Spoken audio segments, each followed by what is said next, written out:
बैलगाडा शर्यतीचं उद्घाटन करण्यासाठी राज्याचे भारतीय जनता पार्टीचे वरिष्ठ नेते, उच्च तंत्र खात्याचे मंत्री आणि सांगली जिल्ह्याचे पालकमंत्री माननीय चंद्रकांत दादा इथे उपस्थित आहेत। आपण सर्वजण जोरदार टाळ्या वाजवून दादांचं आपल्या या मैदानामध्ये स्वागत करावं अशी सर्व बैलगाडी मालकांना, चालकांना आणि बैलगाडी प्रेमी लोकांना विनंती करतो। व्यासपीठावरती उपस्थित माननीय समित दादा कदम, माननीय गणेश तात्या भेगडे, माननीय सम्राट बाबा महाडिक, माननीय रणजित दादा घाडगे, माननीय मिलिंद बापू कोरे, माननीय उदय भोसले, माननीय स्वप्नील भैया पाटील, सरपंच छायाताई कोळेकर, मंडल अध्यक्ष स्वातीताई सूर्यवंशी, व्यासपीठावरती उपस्थित सर्व मान्यवर, पत्रकार मित्र आणि विविध भागातून आलेले सर्व बैलगाडी चालक मालक आणि बैलगाडीवरती प्रेम करणारे सर्व शेतकरी बांधव, आज या बैलगाडी शर्यतीच्या निमित्तानं माननीय संदीप आबा गिड्डे यांनी खरं तर सर्व बैलगाडी मालकांना एक मोठी संधी उपलब्ध करून दिलेली आहे।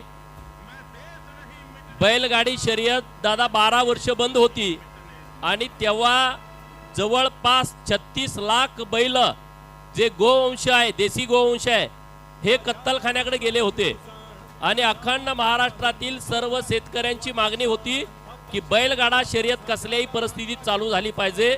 यात्रामध्ये, गावाच्या वेगवेगळ्या वाढदिवसाच्या कार्यक्रमामध्ये, राजकीय कार्यक्रमामध्ये बैलगाडा शर्यतीशिवाय तो कार्यक्रम पूर्ण होत नव्हता।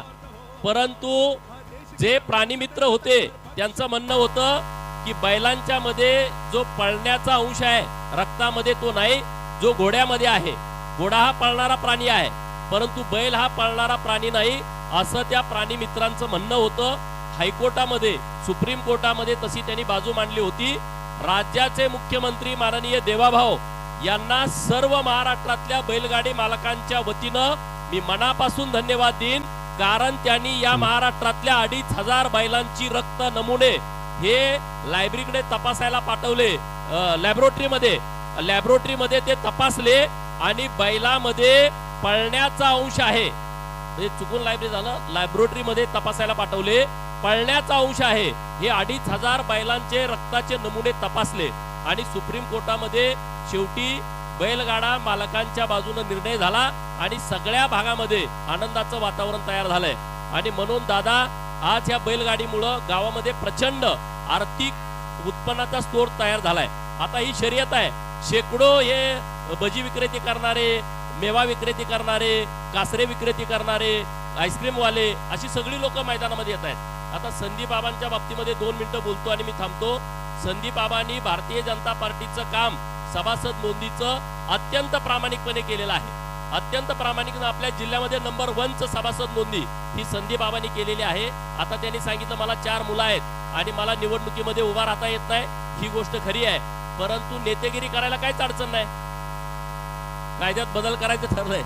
त्यामुळे संदीप बाबा तुमच्यासाठी दादा निर्णय एक चांगला घेण्याच्या तयारीत आहेत, परंतु संदीप बाबा सर्व लोकांना बरोबर घेऊन, मी त्यांना आता ओळखतोय तेव्हापासून, सगळ्यांना बरोबर घेणं, मागं सरणं, एखाद्याला पुढं कुणाला घ्यायचं असेल तर त्यांना पुढं घेणं, असं अत्यंत व्यवस्थितपणे ते काम करतायत। मला तुम्हाला विनंती करायची आहे की संदीप बाबाच्या नेतृत्वामध्ये तासगाव कवटेमहांकाळमध्ये हा ते सगळं करू शकतायत आणि ते एकदम मॅनेजमेंटमध्ये नंबर 1ला आहेत। दिसतंय ते टोपी वगैरे, पण तसं काही नाही। शेतकरी त्यांचा पेहरावा जरी असला तरी एखाद्या मॅनेजमेंट कंपनीला लाजवल असं काम संदीप बाबाच्या नेतृत्वात सुरू आहे। त्यामुळे दादा, तुम्ही विशेष लक्ष हे संदीप बाबावरती देण्याची आवश्यकता आहे अशी मी तुम्हाला नम्रतेची विनंती करतो।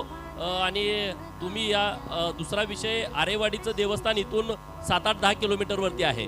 महाराष्ट्र, कर्नाटक, गोवा आणि आंध्र प्रदेश इथल्या सर्व बहुजनांचं, धनगरांचं आराध्य दैवत आहे। 166 कोटीचा आराखडा आपण जिल्हा नियोजन मध्ये, तुम्ही परवा तो प्रस्ताव मान्यता दिलेली आहे राज्य सरकारकडे पाठवण्यासाठी, तर तो राज्य सरकारकडे पाठवून शिखर समितीच्या समोर घेऊन तो प्रस्ताव मंजूर करावा। आरेवाडीचे सगळे पुजारी, सरपंच पण पुढे बसलेले आहेत। दुसरा विषय जो ड्रायपोर्टचा आहे, तुम्ही आता शहरात पण बोलला, ड्रायपोर्ट झाल्याशिवाय जतचं, कवटेमहांकाळचं, आटपाडीचं, खानापूरचं, तासगाव पूर्व भागाचं डेव्हलपमेंट होऊ शकत नाही। आणि त्यामुळं तुम्ही त्या सगळ्या विषयामध्ये नेतृत्व करावं. आम्ही सगळेजण तुमच्या पाठीमागं जे काही कागदपत्राची पूर्तता करण्याची आवश्यकता आहे नाही ही जागा नाही, इकडं रांजणीच्या तिथं आता उदय भोसले तिथले आहेत, तिथं 500 एकर गायरान आहे, महाराष्ट्र शासनाची जागा आहे आणि 90 एकर जागा ग्रामपंचायतची आहे. तर त्यामुळं कुणाचे काही तक्रार असण्याचं कारण नाही आणि ते केंद्राची कमिटी सुद्धा ती जागा बघून गेलेली आहे, त्यांना ती जागा पसंत आहे. तर आता जेव्हा तुम्ही आम्हाला वेळ द्याल तेव्हा त्याची सगळी कागदपत्र घेऊन आम्ही तुमच्याकडे येऊ. कवठे मंकाळ, जत, आटपाडी आणि खानापूरचा बॅकलॉग भरून काढण्याची जबाबदारी दादा तुमच्याकडे आहे. मला तुम्हाला विनंती करायची आहे, मागच्या 4-5 टर्म मधला या जिल्हा नियोजनचा तुम्ही सगळा डेटा घ्यावा. कुठल्या तालुक्याला किती निधी दिला, कुठल्या तालुक्याला कशा पद्धतीने न्याय दिलाय आणि तो बॅकलॉग घेऊन दादा तुम्ही तो भरून काढू शकता.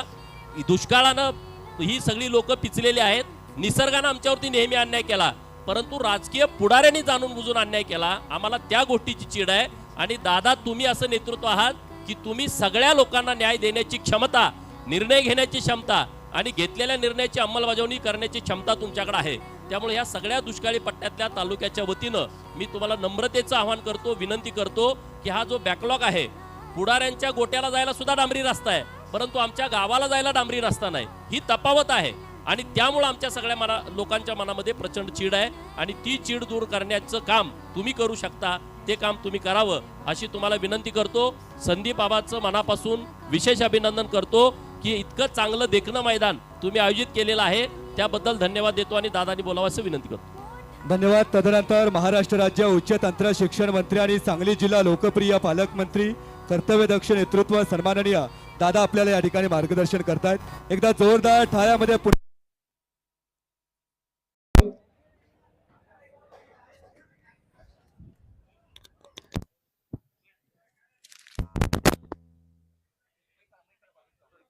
आज या ठिकाणी राजमाता बैलगाडी शर्यत संघ नांगोळे यांच्या वतीने आणि ज्याचे निमंत्रक आहेत संदीप बाबा शामराव गिड्डे पाटील यांच्या वतीने राज्यस्तरीय बैलगाडी स्पर्धा, हे मान्य आहे की बैलगाडी स्पर्धेला आपण राज्यस्तरीय म्हटल्यानंतरही प्रामुख्याने जिल्ह्यातले तालुक्यातल्याच बैलगाड्या जास्त येतील, पण राज्यस्तरीय म्हणावं इतकी भव्य दिवस स्पर्धा मान्य देवेंद्रजींच्या जन्मदिनाला 55 वर्ष पूर्ण झाली. त्या निमित्ताने ही बैलगाडी स्पर्धा देवहो केसरी या नावाने होते आहे. त्याचा शुभारंभाचा नारळ फोडून गोपीचंदजी आणि मी लगेच जाऊ, कारण इथून 1.5 तासावर उद्घाटन करायला जायचं आहे. 3 तासाने होते. मुख्याने स्पर्धेत भाग घेणाऱ्या बैलगाड्या पण येत आहेत. त्यातून बक्षीस वितरणाचा कार्यक्रम होता दुपारी 3ला सुरू व्हायचा.